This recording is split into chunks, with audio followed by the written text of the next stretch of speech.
بسم اللہ الرحمن الرحیم۔ السلام علیکم ورحمۃ اللہ۔ دربار یزید میں حضرت زین العابدین علیہ السلام پیش کیے گئے تو یزید نے حضرت زین العابدین سے کہا، اے ابن حسین، تمہیں کوئی حاجت ہو تو طلب کرو۔ حضرت زین العابدین علیہ السلام نے فرمایا کہ ایک تو یہ حاجت رکھتا ہوں کہ میرے باپ کے قاتل کو میرے حوالے کرو تاکہ میں اپنے ہاتھ سے اسے قتل کروں۔ یزید نے اس بات سے انکار کیا۔ پھر حضرت زین العابدین علیہ السلام نے فرمایا، اچھا تو سر حضرت حسین علیہ السلام میرے حوالے کر دو تاکہ تن اقدس سے ملا کر دفن کر دوں۔ یزید نے کہا، یہ منظور ہے، اور کچھ؟ فرمایا، مجھے اجازت دو کہ میں اہل بیت کو لے کر مدینہ چلا جاؤں۔ یزید نے کہا، یہ بھی منظور ہے، اور کچھ؟ تو آپ نے فرمایا، کل جمعہ ہے، مجھے اجازت دو کہ منبر پر جا کر خطبہ پڑھوں۔ یزید نے کہا، یہ خواہش بھی تمہاری پوری کر دی جائے گی اور کل خطبہ بھی پڑھواؤں گا۔ چنانچہ دوسرے روز یزید نے بادل نخواستہ حضرت زین العابدین علیہ السلام کو خطبہ پڑھنے کی اجازت دے دی۔ اس روز مسجد میں خلقت کا اس قدر ہجوم تھا کہ کسی کو جگہ نہ ملتی تھی۔ حضرت زین العابدین منبر پر رونق افروز ہوئے اور اول نہایت فصاحت و بلاغت سے حمد و نعت بیان کی۔ پھر فرمایا، جو مجھے جانتا ہو جانے، اور جو نہ جانتا ہو اب جانے کہ میں نور دیدہ محمد رسول اللہ صلی اللہ علیہ وآلہ وسلم اور سرور سینہ علی المرتضیٰ اور دلبند فاطمۃ الزہرا اور فرزند حسین علیہ السلام ہوں، جنہیں میدان کربلا میں 3 روز بھوکا پیاسا مظلوم شہید کیا گیا۔ یہ سن کر مسجد میں کوہرام مچ گیا، اہل دمشق میں شور برپا ہوا۔ یزید ڈرا اور مؤذن کو اقامت کے لیے اشارہ کیا۔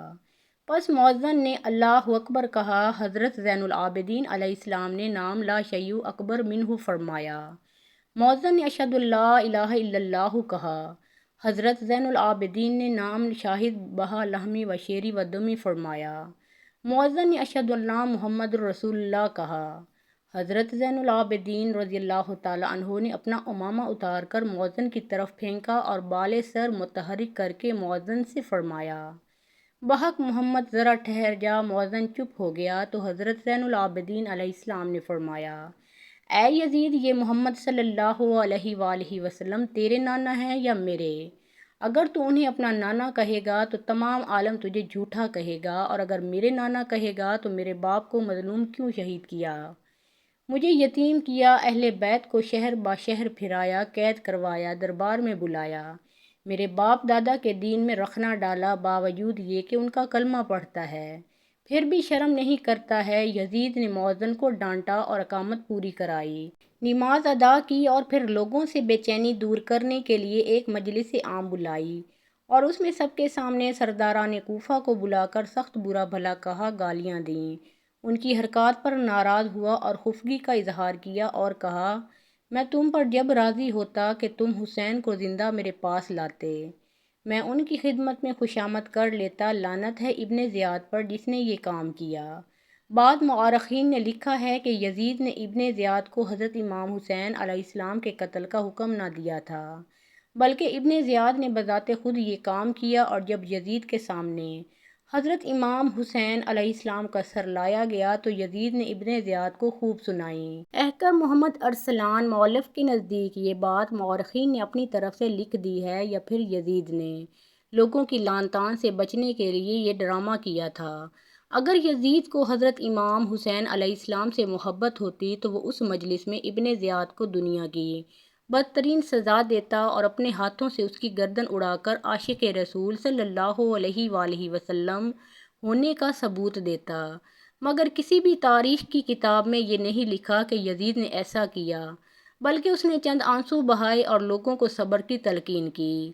اس سے معلوم ہوتا ہے کہ یزید بھی اس جرم میں شریک تھا، اور اگر یزید شریک نہیں بھی تھا تو ابن زیاد کے قتل کا حکم نہ دے کر یزید بھی حضرت امام حسین علیہ السلام کے قتل میں شریک ہو گیا۔ ایک سکہ راوی کہتا ہے کہ میں نے ایک ایسے شخص جو قبیلہ طے سے ہمارے پاس آیا تھا اس سے پوچھا، کیا تم نے حضرت امام حسین علیہ السلام پر جنوں کو نوحہ کرتے سنا ہے؟ اس نے کہا، ہاں، لیکن اس قبیلے کے ہر آدمی سے نہ پوچھتے رہنا، اور نہ ہی ہر آدمی تمہیں اس کی خبر دے گا۔ میں نے کہا، میں تو صرف تم سے پوچھنا بہتر سمجھتا ہوں، کیونکہ تم نے بھی تو انہی سے سنا ہے۔ اس نے کہا میں نے انہیں یہ کہتے ہوئے سنا ہے، رسول اللہ صلی اللہ علیہ وآلہ وسلم نے اس کی پیشانی پر بوسہ دیا جس کے رخسار تاباں درخشاں ہیں، اس کے آباء و اجداد اعلیٰ و خیر خاندان سے تعلق رکھتے ہیں۔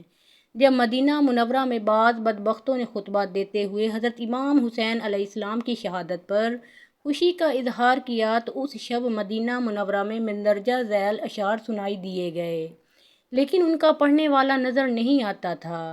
اے حسین علیہ السلام کو جہالت سے قتل کرنے والوں، تمہیں سخت رسوا کن عذاب کی خوشخبری ہو۔ آسمان میں جتنی بھی مخلوق ہے، خواہ وہ انبیاء ہوں یا ملائکہ، وہ سب تم پر بد دعا کرتے ہیں، تم پر لعنت ہو۔ سرزمین روم کے غازیوں میں سے ایک غازی کا بیان ہے کہ میں نے ایک کنیسہ میں مندرجہ ذیل شعر لکھا ہوا دیکھا، کیا وہ قوم جس نے حضرت حسین علیہ السلام کو شہید کیا ہے، اس کے جد امجد سے بروز محشر شفاعت کی امید رکھتی ہے؟ میں نے پوچھا یہ شعر کس نے لکھا ہے تو کنیسہ والوں نے لا علمی کا اظہار کیا۔ ایک سکہ راوی کا بیان ہے کہ جب عبید اللہ بن زیاد اور اس کے ساتھیوں کے سر کوفہ کی مسجد میں لائے گئے تو میں بھی وہاں گیا، میں نے لوگوں کی زبان سے آ گیا کے الفاظ سنے، آخر ایک سانپ آیا اور ان کے سروں کے درمیان بیٹھ گیا، پھر عبید اللہ بن زیاد کی ناک میں گھس گیا اور کچھ دیر کے بعد نکل کر چلا گیا، یہاں تک کہ وہ نظروں سے غائب ہو گیا، پھر لوگوں نے آ گیا کہنا شروع کر دیا۔ دوسری دفعہ وہی سانپ پھر آ گیا اور جس طرح پہلے کیا تھا اسی طرح اب بھی کیا۔ اہل بیت کے مال سے فائدہ نہ اٹھا سکے۔ شمر بن ذیلجوشن کو حضرت امام حسین علیہ السلام کے سامان سے کچھ سونا مل گیا جس میں سے کچھ اس نے اپنی لڑکی کو دے دیا تھا۔ اس کی لڑکی نے وہ سونا ایک زرگر کو دے دیا تاکہ وہ اس کے لیے کوئی زیور بنا دے۔ جب زرگر نے سونے کو آگ میں ڈالا تو وہ اس میں بھسم ہو کر رہ گیا۔ شمر نے جب یہ سنا تو زرگر کو بلا کر باقی سونا بھی اسے دے دیا اور کہا کہ میرے سامنے اس کو آگ میں ڈالو۔ جب زرگر نے اسے آگ میں ڈالا تو وہ بھی بھسم ہو گیا۔ اسی طرح روایت ہے کہ حضرت امام حسین علیہ السلام کے چند اونٹ جو بچ گئے تھے انہیں ظالموں نے ذبح کر دیا اور کباب بنائے۔ ان کا ذائقہ اس قدر تلخ تھا کہ ان کے گوشت میں سے کسی کو کھانے کی ہمت نہ ہوئی۔ میدان کربلا میں یزیدی لشکر کے ایک سپاہی نے حضرت امام حسین علیہ السلام کو اپنی تلوار سے زخمی کر دیا تو حضرت امام حسین علیہ السلام نے سخت تکلیف میں تڑپ کر اس کو بد دعا دی کہ اے میرے اللہ تو اس شریر کو اپنی عذاب میں گرفتار کر لے۔ اللہ ان کی شان حضرت امام حسین علیہ السلام کی دعا بارگاہ الہی میں اسی وقت قبول کر لی گئی، جس کا نتیجہ یہ ظاہر ہوا کہ اس بدبخت کو اسی وقت قضائے حاجت کا شدید تقاضا ہوا تو وہ آپ کو چھوڑ کر ایک جھاڑی کی طرف بھاگا۔ جب وہ برہنہ ہو کر بیٹھا تو اچانک ایک سیاہ بچھو نے اس کو ڈنک مارا جس کی وجہ سے وہ اپنی ہی نجاست میں آلودہ ہو کر تڑپ تڑپ کر مر گیا۔ کربلا سے حضرت امام حسین علیہ السلام کا سر مبارک خولی بن یزید لے کر رات کے وقت جب قصر امارت میں پہنچا تو اس وقت یہ بند ہو چکا تھا، چنانچہ خولی سر مبارک کو لے کر اپنے گھر پہنچا تو اس نے بے ادبی سے سر مبارک کو زمین پر رکھ کر ایک بڑا سا برتن اس پر رکھ دیا۔ خولی کی بیوی نے جب یہ بے ادبی دیکھی تو کہا کہ خدا کی قسم میں تمہارے گھر میں اب نہیں رہوں گی۔ یہ کہہ کر وہ سر انور کے قریب ہی بیٹھ کر روتی رہی۔ جب پھر اس نے آدھی رات کو حضرت امام حسین علیہ السلام کے سر مبارک سے نور کی شعاعیں نکلتی ہوئی دیکھیں۔ حضرت امام حسین علیہ السلام کی شہادت کے چند سالوں کے بعد مختار ثقفی نامی شخص عراق کا گورنر بنا تو اس نے حکم دیا کہ حضرت امام حسین علیہ السلام کی شہادت میں شریک عمر بن سعد اور خولی بن یزید کو گرفتار کیا جائے۔ چنانچہ خولی بن یزید کو گرفتار کر کے اس کے دونوں ہاتھوں اور پیروں کو کٹوا کر اسے سولی پر چڑھا کر آگ میں ڈلوا دیا گیا۔ اسی طرح حضرت امام حسین علیہ السلام اور 16 اہل بیت کو شہید کرنے والے لشکر کے لوگوں کو بھی چن چن کر ہلاک کر دیا گیا۔ امام جلال الدین سیوطی رحمۃ اللہ علیہ لکھتے ہیں کہ منہال بن عمر کہتے ہیں کہ جب دمشق کے بازار سے حضرت حسین علیہ السلام کا سر مبارک یزیدی سپاہی نیزے پر رکھ کر گھما رہے تھے تو اس وقت سر مبارک کے سامنے سے ایک آدمی سورہ کہف پڑھ رہا تھا۔ جب وہ اس آیت پر پہنچا ان اصحاب الکہف والرقیم کانوا من آیاتنا عجب کہ غار والے اور جنگل کے کنارے والے ہماری ایک عجیب نشانی تھے، اس وقت حضرت امام حسین علیہ السلام کے سر مبارک سے آواز آئی اے لوگوں، اصحاب کہف کے قتل سے زیادہ عجیب میرا قتل اور پھر کٹے سر کو لے کر پھرانا عجیب ہے۔ علامہ ابن حجر لکھتے ہیں کہ حضرت امام حسین علیہ السلام کے قتل کے بعد ایک پتھر ملا جس پر لکھا ہوا تھا کہ حضرت امام حسین علیہ السلام کو قتل کرنے والے امید رکھتے ہیں کہ روز قیامت ان کے نانا حضور کی جماعت پا سکیں گے۔ حضرت حسین علیہ السلام کا سر مبارک دو مختلف جگہوں پر ہونے کی وجہ مورخین نے لکھا ہے کہ دمشق اور مصر دونوں ممالک دعوے دار ہیں کہ ان کے ملک میں حضرت امام حسین علیہ السلام کا سر انور موجود ہے۔ اس کی حقیقت یہ بھی ہو سکتی ہے کہ یزید کے پاس جب کربلا کے میدان سے کٹے ہوئے 17 سر مبارک لائے گئے، جن میں 16 سر مبارک اہل بیت کے تھے اور ایک سر حضرت امام حسین علیہ السلام کا تھا، یہ ہو سکتا ہے اور یقیناً ایسا ہوا ہوگا کہ ان دونوں ممالک میں سے ایک جگہ تو حضرت امام حسین علیہ السلام کا کٹا ہوا سر دفن ہو اور دوسری جگہ اہل بیت میں سے کسی کا سر دفن ہو۔ واللہ عالم۔ ایک روایت یہ بھی ہے کہ سر انور یزید کے خزانہ ہی میں رہا۔ جب بنو امیہ کے بادشاہ سلیمان بن عبد الملک کا دور حکومت آیا اور ان کو معلوم ہوا تو انہوں نے سر انور کی زیارت کی سعادت حاصل کی۔ اس وقت سر انور کی مبارک ہڈیاں سفید چاندی کی طرح چمک رہی تھیں۔ انہوں نے خوشبو لگائی اور کفن دے کر مسلمانوں کے قبرستان میں دفن کر دیا۔ حضرت امام حسین علیہ السلام جب خیمہ میں اپنا آخری دیدار کروا کر میدان میں پھر تشریف لائے تو یزیدیوں نے یکبارگی آپ علیہ السلام پر حملہ کر دیا۔ آپ علیہ السلام نے بھی ڈٹ کر ان کا مقابلہ فرمایا، مگر ظالموں نے اس قدر متواتر حملے کیے کہ حضرت امام حسین علیہ السلام کا تن انور زخموں سے چور ہو گیا اور آپ علیہ السلام کے گھوڑے میں بھی چلنے کی طاقت نہ رہی۔ بس حضرت امام حسین علیہ السلام ایک جگہ کھڑے ہو گئے۔ ایک شخص ضد ادنامی نے بڑھ کر آپ کو تلوار ماری۔ آپ علیہ السلام نے اس کا ہاتھ پکڑ کر ایسا جھٹکا دیا کہ اس کا ہاتھ کندھے سے جدا ہو گیا۔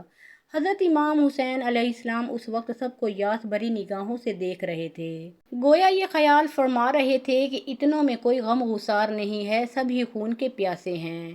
آخر کار ان ظالموں نے دور ہی سے تیر مارنے شروع کیے کہ ایک ظالم کا تیر آپ علیہ السلام کی پیشانی پر آ کر لگا۔ خون کا فوارہ جاری ہوا۔ آپ علیہ السلام نے وہ خون چلو میں لے کر منہ پر ملا اور فرمایا، کل قیامت کے دن اس حیت سے اپنے نانا جان یعنی محمد صلی اللہ علیہ وآلہ وسلم کے پاس جاؤں گا اور اپنے مارنے والوں کی شکایت کروں گا۔ اس وقت حضرت امام حسین علیہ السلام کے تن انور پر 72 زخم نیزے اور تلوار کے آ چکے تھے، جن کے باعث آپ علیہ السلام بہت نڈھال ہو گئے تھے اور قبلہ رو ہو کر اپنے اللہ کو یاد کر رہے تھے اور عرض کر رہے تھے کہ اتنے میں ایک ظالم کا تیر آپ علیہ السلام کے حلق میں آ کر لگا اور ذرہ ابن شریک نے آپ علیہ السلام کے دستے مبارک پر اور شمر نے آپ علیہ السلام کے فرق انور پر تلوار ماری اور سنان بن انس نے پشت مبارک پر نیزہ مارا۔ اس وقت دوپہر ڈھل چکی تھی اور نماز ظہر کا وقت تھا۔ حضرت امام حسین علیہ السلام نے اس وقت بھی اس صورت میں نماز کو ادا کیا کہ گرتے ہوئے منہ قبلے کی طرف کیا، گھوڑے پر قیام تھا اور جب غش سے جھکے تو رکوع تھا اور جب زمین پر آئے تو سر کے بل کے وہ سجدہ کا مقام تھا۔ اتنے میں شمر آیا اور آپ علیہ السلام کے سینہ مبارک پر بیٹھ گیا۔ حضرت امام حسین علیہ السلام نے آنکھیں کھول کر پوچھا، تو کون ہے؟ اس نے بتایا کہ میں شمر ہوں۔ تو آپ نے فرمایا، ذرا سینہ کھول کر دکھا۔ اس نے سینہ کھولا تو سفید داغ نظر آیا۔ آپ علیہ السلام نے فرمایا، صدقے جدی رسول اللہ صلی اللہ علیہ وآلہ وسلم سچ فرمایا۔ نانا جان محمد صلی اللہ علیہ وآلہ وسلم نے رات کو خواب میں فرمایا کہ تیرے قاتل کا نشان یہ ہے، وہی نشان تجھ میں موجود ہے۔ پھر فرمایا، اے شمر تو جانتا ہے دن کون سا ہے؟ اس نے کہا، جمعہ کا۔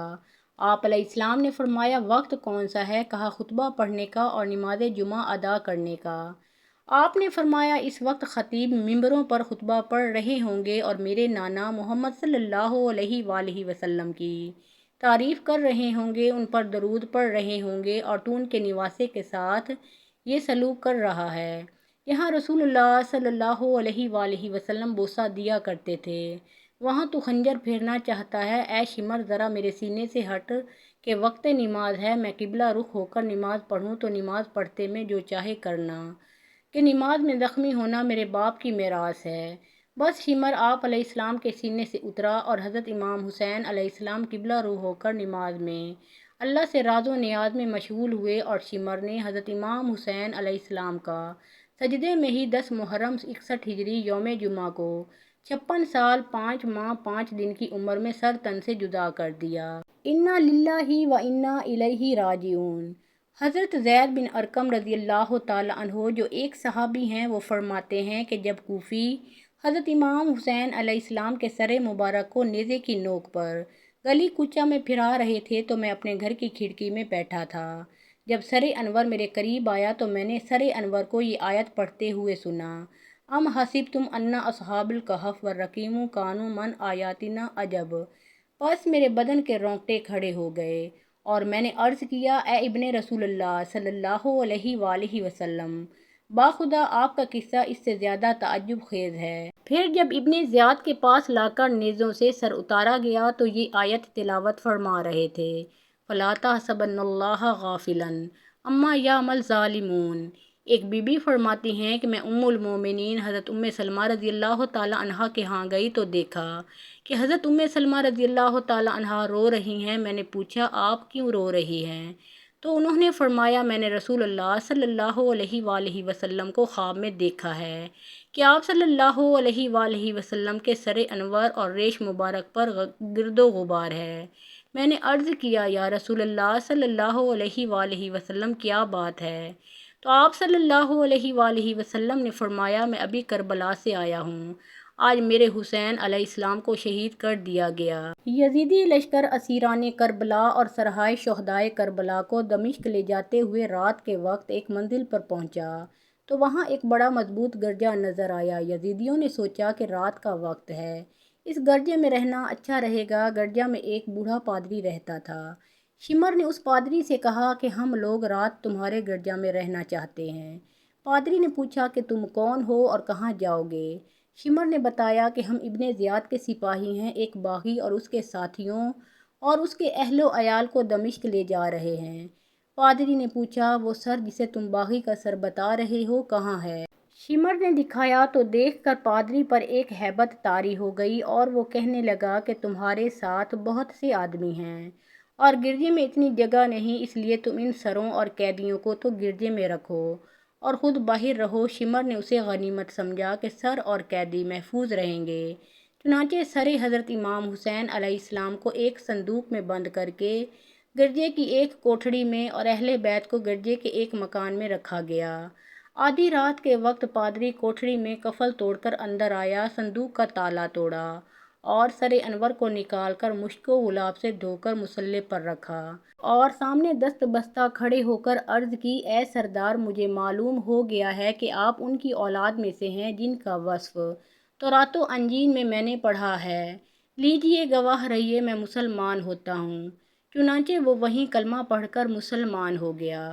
سرائے شہداء اور اسیران کربلا جب دمشق میں داخل ہوئے تو یزید نے دربار آراستہ کیا اور تمام رؤسائے شہر اور سرداران مملکت کو جمع کیا اور پھر سب اہل بیت کو دربار میں بلایا۔ جب سب لائے گئے تو قیدیوں کو ایک طرف ٹھہرایا اور سروں کو اپنے سامنے منگوا کر رکھوا دیا۔ پھر ہر ایک قیدی کو دیکھا اور حال پوچھنا شروع کیا اور حالات سن کر یزید دیر تک خاموش ہو کر سر نیچا کیے رہا۔ پھر حکم دیا کہ سر حضرت امام حسین علیہ السلام تشت میں رکھ کر ہمارے سامنے لاؤ۔ جب تشت میں سر مبارک رکھ کر لایا گیا تو اپنے ہاتھ کی لکڑی سے حضرت امام حسین علیہ السلام کے لب و دندان چھو کر بولا کہ کیا یہ حسین علیہ السلام کے لب و دندان ہیں؟ یہ دیکھ کر ایک صحابی رسول صلی اللہ علیہ وآلہ وسلم حضرت ابن جندب رضی اللہ تعالیٰ عنہ جو اس وقت وہاں تشریف فرما تھے، انہوں نے فرمایا، اے یزید، اللہ تعالیٰ تیرے ہاتھوں کو کاٹ ڈالے۔ اے یزید، تو اس جگہ کو لکڑی کے ساتھ چھو رہا ہے جس جگہ میں نے بارہا آن حضرت صلی اللہ علیہ وآلہ وسلم کو بوسہ دیتے ہوئے دیکھا ہے۔ یزید نے یہ سن کر انہیں مجلس سے نکال دیا۔ بعض مورخین نے لکھا ہے کہ یہ خبیث حرکت ابن زیاد نے کی تھی۔ یزید اس وقت موجود نہ تھا، باقی واللہ اعلم۔ جس وقت اہل بیت حضرات کا قافلہ کوفہ سے دمشق میں آ کر دربار یزید میں پیش ہوا تو یزید کی عورت ہندہ بے تاب ہو کر بے پردہ دربار یزید میں چلی آئی۔ یزید نے دوڑ کر اس کے سر پر کپڑا ڈال دیا اور کہا، اے ہندہ، تو فرزند رسول صلی اللہ علیہ وآلہ وسلم پر نوحہ داری کر۔ ابن زیاد نے ان کے معاملہ میں جلدی کی، حالانکہ میں ان کے قتل پر راضی نہ تھا اسیران کربلا جب دربار یزید میں پیش کیے گئے تو حضرت زین العابدین علیہ السلام کو دیکھ کر یزید نے پوچھا کہ یہ کون ہیں؟ بتایا گیا کہ یہ حضرت علی بن حسین علیہ السلام ہیں۔ یزید بولا میں نے تو سنا تھا کہ وہ مارے گئے۔ بتایا گیا کہ حضرت امام حسین علیہ السلام کے 3 لڑکے تھے، حضرت علی اکبر، حضرت علی اصغر شہید کر دیے گئے۔ یہ علی اوسط ہیں کہ بوجہ بیماری کے بچے رہے اور گرفتار کر کے لائے گئے۔ یزید نے حضرت زین العابدین علیہ السلام کو بلا کر اپنے لڑکے کے پاس بٹھایا اور کہا، اے علی میرا بیٹا تیرے برابر ہے، کیا اس سے مقابلہ کر سکتے ہو؟ آپ علیہ السلام نے فرمایا ایک ایک تلوار دونوں کو دے اور مقابلہ کرا کے دیکھ لے۔ اتنے میں نکارہ یزید بجا۔ یزید کے بیٹے نے بڑے فخر سے کہا یہ نوبت میرے باپ کے نام کی بج رہی ہے یا تیرے باپ کے نام کی؟ حضرت زین العابدین علیہ السلام نے جواب میں تأمل فرمایا کہ اتنے میں مؤذن نے اذان کہی۔ پس حضرت زین العابدین علیہ السلام نے یزید کے بیٹے سے فرمایا دیکھ وہ میرے باپ دادا کے نام کی نوبت بجی جو قیامت تک یوں ہی بجتی رہے گی، اور تیرے باپ کے نام کی نوبت چند روز بج کر بند ہو جائے گی۔ یزید کا بیٹا اس جواب سے لاجواب ہو گیا اور حاضرین فصاحت شہزادہ سے بڑے متعجب ہوئے۔ اسی طرح روایت ہے کہ حضرت امام حسین علیہ السلام کے چند اونٹ جو بچ گئے تھے انہیں ظالموں نے ذبح کر دیا اور کباب بنائے۔ ان کا ذائقہ اس قدر تلخ تھا کہ ان کے گوشت میں سے کسی کو کھانے کی ہمت نہ ہوئی۔ آخر میں حضرت زین العابدین علیہ السلام کے بارے میں بیان سماعت فرمائیں۔ آپ علیہ السلام کا نام علی ابو الحسن کنیت اور زین العابدین علیہ السلام لقب تھا۔ آپ علیہ السلام حضرت امام حسین علیہ السلام کے فرزند اصغر اور ریاض نبوت کے گل تر تھے۔ آپ علیہ السلام فرماتے تھے کہ مجھے اس مغرور اور فخر کرنے والے پر تعجب ہوتا یہ جو کل حقیقت میں ایک نطفہ تھا اور کل مردار ہو جائے گا۔ آپ علیہ السلام فرماتے ہیں کہ کچھ لوگ خوف سے خدا کی عبادت کرتے ہیں، یہ غلاموں کی عبادت ہے، کچھ جنت میں جانے کی تمام عبادت کرتے ہیں، یہ تاجروں کی عبادت ہے، کچھ خالص رضائے الہی میں عبادت کرتے ہیں، یہ آزاد لوگوں کی عبادت ہے۔ آپ علیہ السلام کا دل خشیت الہی سے لبریز رہتا تھا اور اکثر آپ علیہ السلام خوف الہی سے بے ہوش ہو جایا کرتے تھے۔ ابن عنیا کا بیان ہے کہ حضرت امام علی بن حسین علیہ السلام یعنی امام زین العابدین علیہ السلام حج کے لیے احرام باندھنے کے بعد جب سواری پر بیٹھے تو خوف سے ان کا رنگ زرد پڑ گیا اور ایسا لرزہ طاری ہوا کہ زبان سے لبیک تک نہ نکل سکا۔ لوگوں نے کہا کہ آپ لبیک کیوں نہیں کہتے؟ فرمایا ڈر لگتا ہے ایسا نہ ہو کہ میں لبیک کہوں اور ادھر کہیں سے جواب ملے لا لبیک کا تیری حاضری قبول نہیں۔ لوگوں نے کہا مگر لبیک کہنا تو ضروری ہے۔ لوگوں کے اصرار پر کہا، مگر جیسے ہی زبان سے لبیک کہا بے ہوش ہو کر سواری سے گر پڑے اور حج کے دن تک یہی کیفیت طاری رہی۔ آپ ہر روز 1000 رکعت نوافل ادا کرتے تھے اور وفات تک اس معمول میں فرق نہ آیا۔ اس عبادت کی وجہ سے زین العابدین لقب سے ملقب ہوئے۔ قیام لیل میں سفر و حضر کی کسی بھی حالت میں ناغہ نہ ہوتا تھا۔ خشیت الہی کا یہ حال تھا کہ نماز کے وقت سارے بدن میں لرزہ طاری ہو جاتا تھا۔ عبداللہ بن سلیمان کا بیان ہے کہ جب آپ علیہ السلام نماز کے لیے کھڑے ہوتے تو سارے بدن پر لرزہ طاری ہو جاتا۔ لوگوں نے پوچھا آپ کو یہ کیا ہو جاتا ہے؟ تو فرمایا تم لوگ کیا جانو میں کس کے حضور میں کھڑا ہوتا ہوں اور کس سے سرگوشی کرتا ہوں۔ محویت کا یہ عالم تھا کہ نماز کی حالت میں کچھ بھی ہو جائے آپ کو خبر نہ ہوتی تھی۔ ایک مرتبہ آپ علیہ السلام سجدہ میں تھے کہ کہیں پاس ہی آگ لگ گئی تو لوگوں نے آپ علیہ السلام کو بھی پکارا، اے ابن رسول آگ لگ گئی ہے، ابن رسول آگ لگ گئی ہے۔ لیکن آپ علیہ السلام نے سجدہ سے سر نہ اٹھایا یہاں تک کہ آگ بجھ گئی۔ لوگوں نے پوچھا کہ آپ کو آگ کی جانب اس قدر بے پرواہ کس چیز نے کر دیا تھا؟ تو فرمایا دوسری آگ نے جو آتش دوزخ ہے۔ انفاق فی سبیل اللہ، فیاضی اور دریا دلی آپ علیہ السلام کا خاص وصف تھا۔ آپ علیہ السلام خدا کی راہ میں بے دریغ دولت لٹاتے تھے۔ فقراء اور اہل حاجت کی دستگیری کے لیے ہمیشہ آپ کا دست کرم دراز رہتا تھا۔ مدینہ کے معلوم نہیں کتنے غریب گھرانے آپ کی ذات سے پرورش پاتے تھے اور کسی کو خبر نہ ہوئی۔ آپ علیہ السلام کی وفات کے بعد معلوم ہوا کہ خفیہ طور پر مستقل 100 گھرانوں کی کفالت کیا کرتے تھے۔ لوگوں سے چھپانے کے لیے بنفس نفیس خود راتوں کو جا کر ان کے گھروں پر صدقات پہنچا آتے تھے۔ مدینہ میں بہت سے لوگ ایسے تھے جن کی معاش کا کوئی ظاہری وسیلہ نہ ہوتا تھا۔ آپ علیہ السلام کی وفات کے بعد معلوم ہوا کہ آپ رات کی تاریکی میں خود جا کر ان کے گھروں پر دے آتے تھے۔ غلے کے بڑے بڑے بورے اپنے پیٹھ پر لاد کر غریبوں کے گھر پہنچاتے تھے۔ وفات کے بعد جب غسل دیا جانے لگا تو جسم مبارک پر نیل کے داغ نظر آئے۔ تحقیق سے معلوم ہوا کہ آٹے کی بوریوں کے بوجھ کے داغ ہیں، جنہیں آپ علیہ السلام عمر بھر راتوں کو لاد کر غربا کے گھر پہنچاتے رہے۔ آپ علیہ السلام کی وفات کے بعد اہل مدینہ کہتے تھے کہ خفیہ خیرات حضرت زین العابدین علیہ السلام کے دم سے تھی۔ سائلین کا بڑا احترام کرتے تھے۔ جب کوئی سائل آتا تو فرماتے، میرے توشہ کو آخرت کی طرف لے جانے والا مرحبا۔ پھر اس کا استقبال کرتے، سائل کو خود اٹھ کر دیتے تھے اور فرماتے تھے، صدقات سائل کے ہاتھوں میں جانے سے پہلے خدا کے ہاتھ میں جاتے ہیں۔ عمر میں 2 مرتبہ اپنا کل مال و متاع آدھا آدھا خدا کی راہ میں دے دیا۔ محترم ناظرین، پیارے آقا محمد مصطفیٰ صلی اللہ علیہ وآلہ وسلم کے اہل بیت سے محبت اور عقیدت کے لیے ایک پیارا سا کامنٹ ضرور کریں۔ ویڈیو پسند آئی ہو تو لائک اور شیئر ضرور کیجیے۔ اللہ تعالیٰ آپ سب کا حامی و ناصر ہو۔